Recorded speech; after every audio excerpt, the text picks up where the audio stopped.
In the quiet town of Eldridge, the first rays of dawn were often greeted with the songs of robins and the gentle rustle of leaves. However, one particular morning was marred by a discovery so gruesome that it sent shockwaves through the small community. At the edge of town, in the old Henderson field, lay the body of a young woman. But it wasn't her stillness that petrified the early morning jogger who found her. It was her face, or rather, what had been done to it. Her features were gone, meticulously removed, and replaced with a facade eerily reminiscent of a porcelain doll. The local police, unaccustomed to crimes of this horrific nature, stood by the crime scene, their expressions a mix of horror and confusion. It was clear they were out of their depths. This realization led Chief Donovan to make a call to Alex Mercer, a renowned forensic artist known for helping solve some of the most complex cases. Alex Mercer sat in his cluttered home office, surrounded by sketches of faces of people they had never met but felt intimately connected to. The phone's ring shattered the morning stillness, and Alex listened, his expression turning from curiosity to solemnity, as Chief Donovan explained the situation. Growing up in Eldridge before leaving for the city, Alex had always felt like an outsider. His unique talent for capturing a person's essence on paper had made him an invaluable asset in the field of forensic artistry. Yet, the call from his hometown brought a surge of emotions, a blend of apprehension and a deep, unspoken longing. Upon his arrival at the Henderson field, Alex examined the scene. The way the victim's face was transformed sent a shiver down his spine. It was artistic, in a macabre sense, and deeply unsettling. As he began to sketch the scene, trying to capture every detail, Alex couldn't shake off the feeling of déjà vu. The next few days were a blur of witness interviews and late-night sketching sessions. One particular witness, a homeless man known as Old Joe, mentioned seeing a figure near the field the night of the murder. A figure with a limp, almost like he was dragging one leg. Piecing together the descriptions, Alex began the composite sketch. Slowly, a face started to emerge from the paper, a face that made Alex's heart stop. It was a face from his past, a face that belonged to Jordan. Jordan and Alex had grown up together in Eldridge. Both outcasts, they had found solace in each other's company. Their favorite pastime was making dolls, not the kind you'd find in a toy store, but intricate, lifelike dolls. This shared hobby had bonded them, but a tragic incident during their teenage years had led to a bitter separation. The incident, a fire in Alex's attic where they used to make dolls, had left Jordan with severe burns on his face. Alex, overwhelmed by guilt and the changes in Jordan, they had gradually distanced themselves, eventually leaving Eldridge and Jordan behind.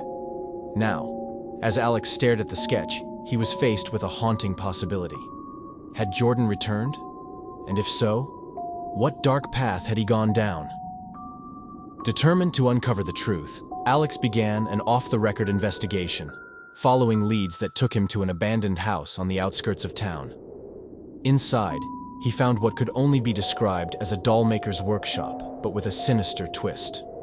Dolls with faces resembling the victims were scattered around, and in the center of the room, a wall covered with photographs, at the heart of which was a picture of Alex and Jordan.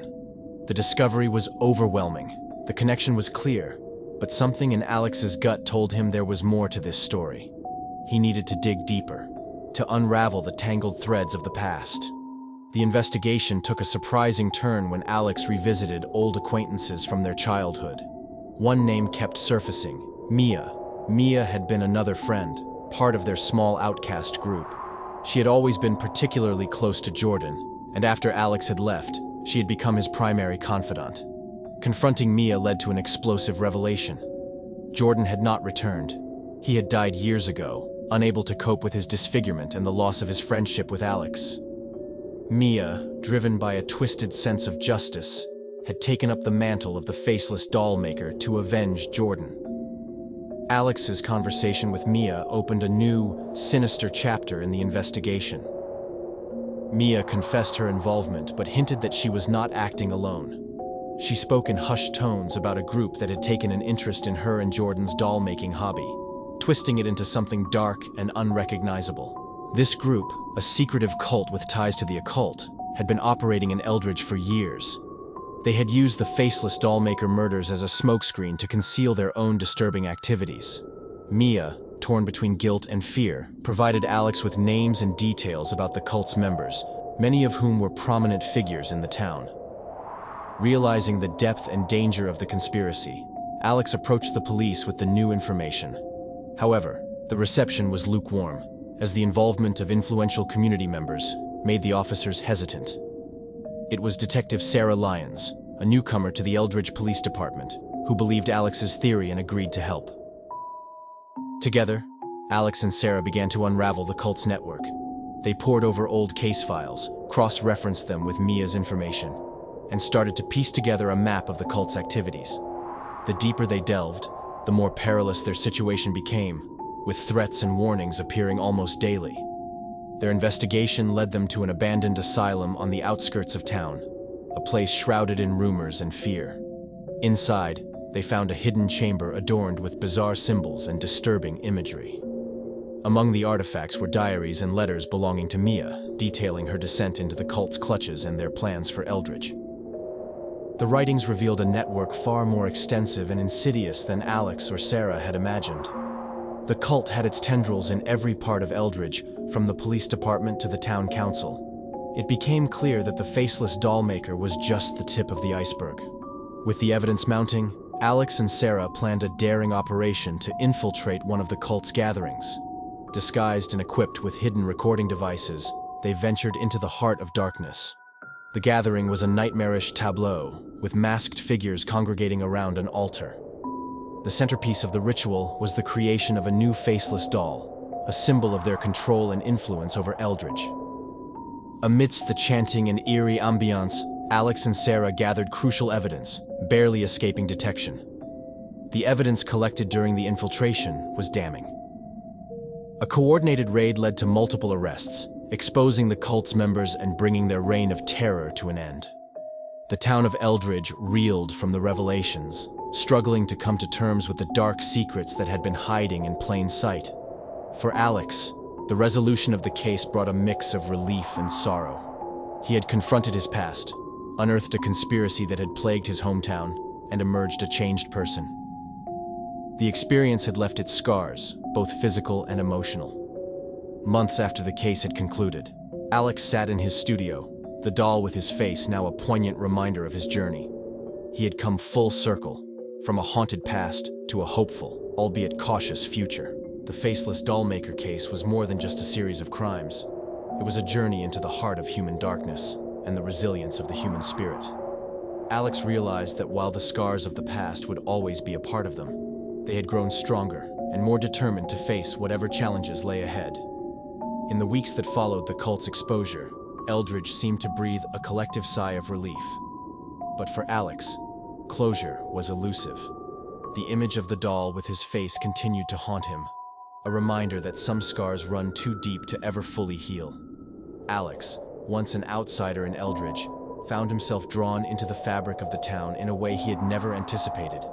People he had known only in passing now greeted him with nods of respect and gratitude. Yet, beneath the surface of this newfound acceptance, Alex sensed a current of unease, a shared understanding that the town would never be the same. As life in Eldridge slowly regained a sense of normalcy, Alex discovered a new purpose. Their experience with the Faceless Dollmaker case had ignited a passion for helping those affected by crime and tragedy. They began to work closely with local authorities, using their skills to help solve cases and bring closure to other families. This work, though fulfilling, was not without its challenges. The memories of the case, especially the connection to Jordan and the revelation of Mia's actions, often cast a shadow over Alex's days. Yet, they found strength in the knowledge that their work was making a difference. One evening, as Alex sat in his studio, surrounded by sketches and tools of his trade, he reflected on the journey he had undertaken. The Faceless Dollmaker case had been a crucible, testing and reshaping him in ways he could never have imagined. The doll with his face, once a symbol of fear and mystery, had taken on a new meaning. It now stood as a testament to resilience, a reminder of the indomitable spirit of those who seek justice in the face of darkness. The story of the Faceless Dollmaker had reached its conclusion, but Alex knew that the cycle of violence and pain it represented would continue. There would always be those who sought to harm others, just as there would always be those who stood against such darkness. As he looked out of the window of his studio, watching the sun set over Eldridge, Alex felt a sense of peace mixed with determination. The scars of the past would always be a part of him, but so too would be the strength and courage he had found along the way. The Faceless Dollmaker was more than just a case. It was a chapter in Alex's life that had closed, leaving him forever changed but ready to face whatever new challenges lay ahead.